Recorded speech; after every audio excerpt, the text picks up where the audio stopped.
dogs are super spunky this morning. It's December, but it doesn't feel like a December morning. Well, hola amigos, welcome back to Sonnie's Place. I'm Emma. Today I'm actually going to be working on the old run that's connected to the duck shed. If you're new around here, not long ago we had a predator attack. So you see this gap here? Yeah, look at that, guys. I found it. You can see some scratch marks on that wood there, right in here. So, yeah. Yep, so that's the spot. What I'm gonna do is go ahead and close off that door. So I had to close it off to prevent further attacks. We've got a trip scheduled here in a couple weeks and need that run for the ducks to have some space to be outside safely.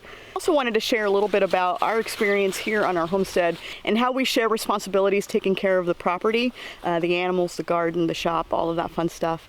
I've noticed conversations here and there in some homesteading groups as it relates to sharing responsibilities on the homestead and some frustrations that can come up from that.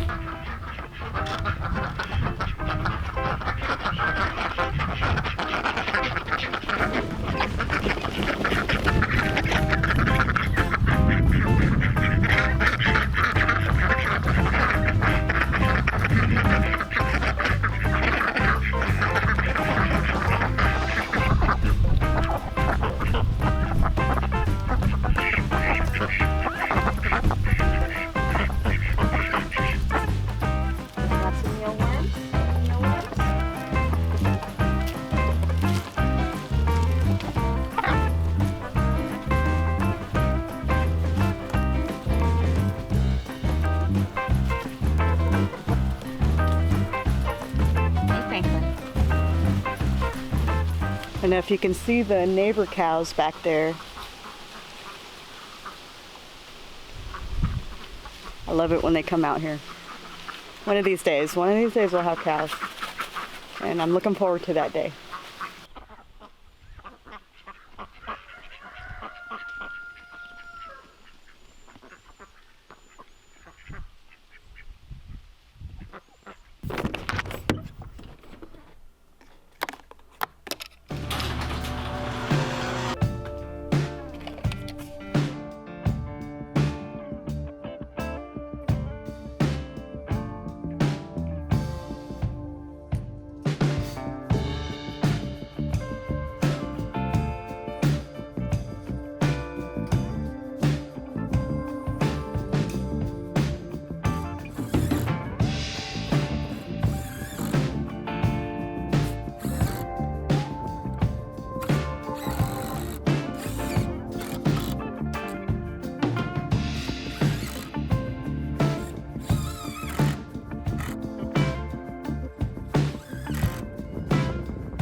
That gap covered up now.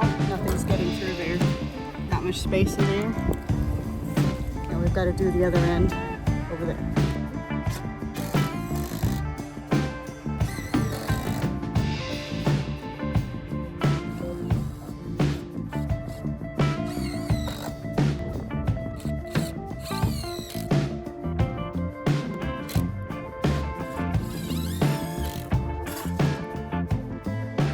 Got the run now firmly secure.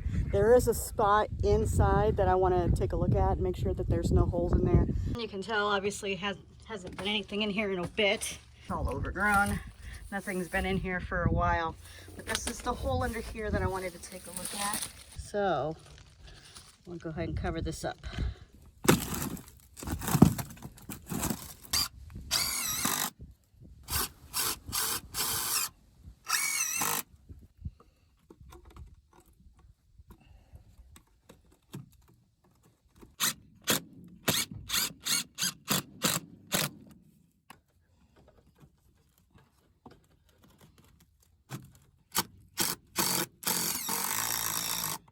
Nothing's getting through there, buddy.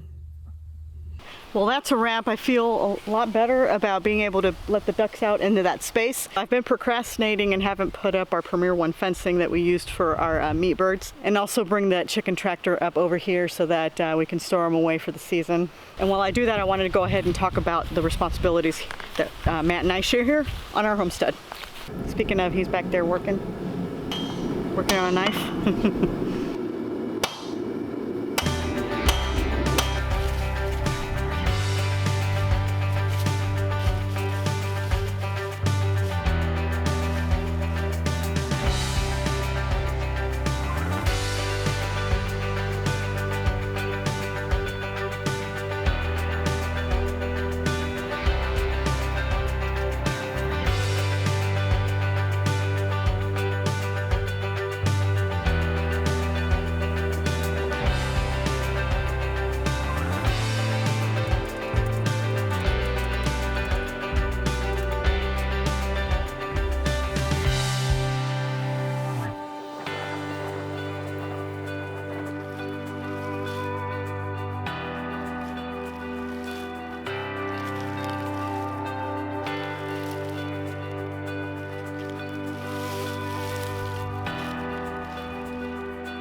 So today I wanted to talk about something that's been on my mind as of late.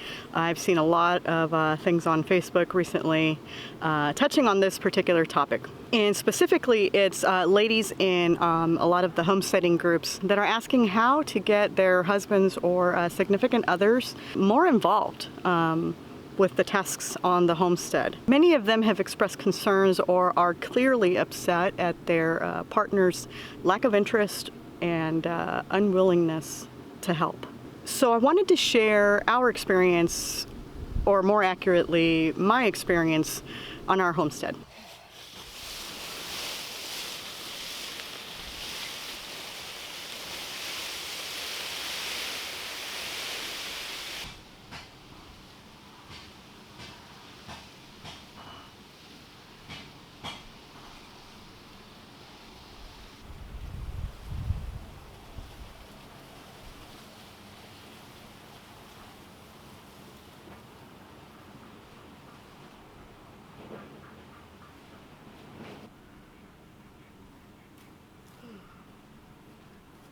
When we first moved out to our property, I was the one that wanted to start a garden to grow food and have chickens for eggs. And from the very start, when we ordered the chickens and started planting food, I took the initiative there.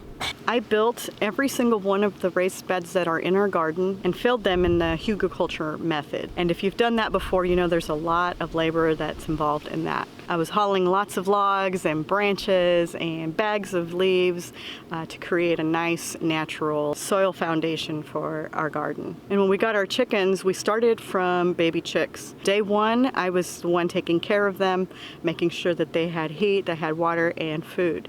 7 years later, I'm still doing all of that myself, and last year decided that I wanted to raise meat chickens so that I would have more control over where our food came from. So after I ordered our first batch of Cornish crosses, I then proceeded to build our first chicken tractor. Matt was super helpful in actually going to buy the supplies, but as soon as they were on our property, I'm the one that built the tractor. And you're probably asking yourself why I'm telling you all of this information. Why am I giving you the backstory for how we started our homestead? And there's one reason why. This homesteading thing, growing our own food, raising our own food, started with me. This was something that I dreamed about and something that I wanted to do and fulfill. And while my husband and the kids benefit from all of this, it's not something that they were passionate about like me. So from day one, I took the initiative. I knew how to use tools, but I did have some limited building experience. But I took to YouTube, read a lot of blogs, learned as much as I could to be able to do this myself. I didn't want to depend on Matt whenever I needed to do anything here, because after all, this was my dream. And I understand that there are some people out there that are physically limited in doing some of these things. But if you're able-bodied, have 2 feet and 2 functioning hands, there's no reason that you can't do a lot of this yourself. And I don't want any of this to sound condescending, because that's not my meaning behind all of this. I wanted to share this so that you could get inspired and motivated to get out there and build something yourself. We can sit and make excuses about how we don't have this or that, but at the end of the day, it's up to you and me to accomplish what we've set out to do. Whether or not you believe it, you can do it. Well, I'm gonna go check in on Matt and see how his knife is coming along. Thanks so much for joining me today. My name is Emma from Sonnie's Place, encouraging you to grow your best life. Adios.